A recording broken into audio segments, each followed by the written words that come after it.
3. The Day at Camp. The apostles spent most of this day walking about on Mount Olivet and visiting with the disciples who were encamped with them. But early in the afternoon they became very desirous of seeing Jesus return. As the day wore on, they grew increasingly anxious about his safety. They felt inexpressibly lonely without him. There was much debating throughout the day as to whether the Master should have been allowed to go off by himself in the hills, accompanied only by an errand boy. Though no man openly so expressed his thoughts, there was not one of them, save Judas Iscariot, who did not wish himself in John Mark's place. It was about mid-afternoon when Nathanael made his speech on supreme desire to about half a dozen of the apostles and his many disciples, the ending of which was, "What is wrong with most of us is that we are only half-hearted. We fail to love the Master as he loves us. If we had all wanted to go with him as much as John Mark did, he would surely have taken us all. We stood by while the lad approached the Master and offered him the basket, but when the Master took hold of it, the lad would not let go. And so the Master left us here while he went off to the hills with basket, boy, and all." About 4 o'clock, runners came to David Zebedee, bringing him word from his mother at Bethsaida and from Jesus' mother. Several days previously, David had made up his mind that the chief priests and rulers were going to kill Jesus.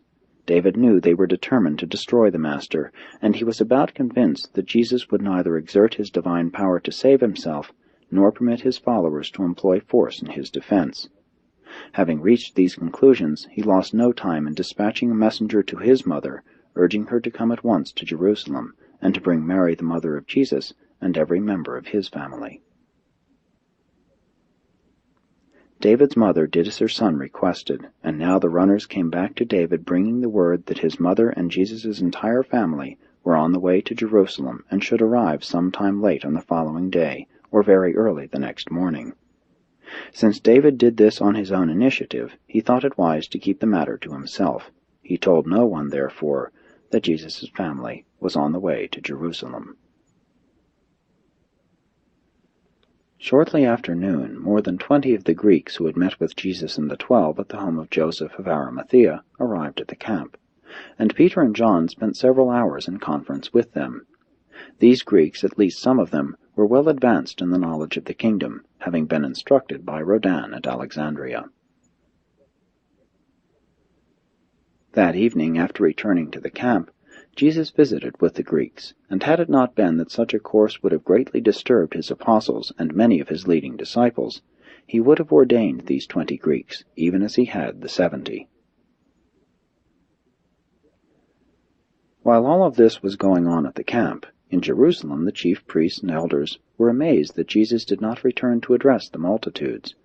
True, the day before, when he left the temple, he had said, "I leave your house to you desolate." But they could not understand why he would be willing to forego the great advantage which he had built up in the friendly attitude of the crowds.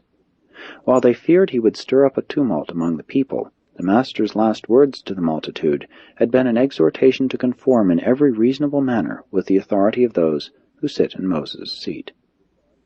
But it was a very busy day in the city, as they simultaneously prepared for the Passover and perfected their plans for destroying Jesus.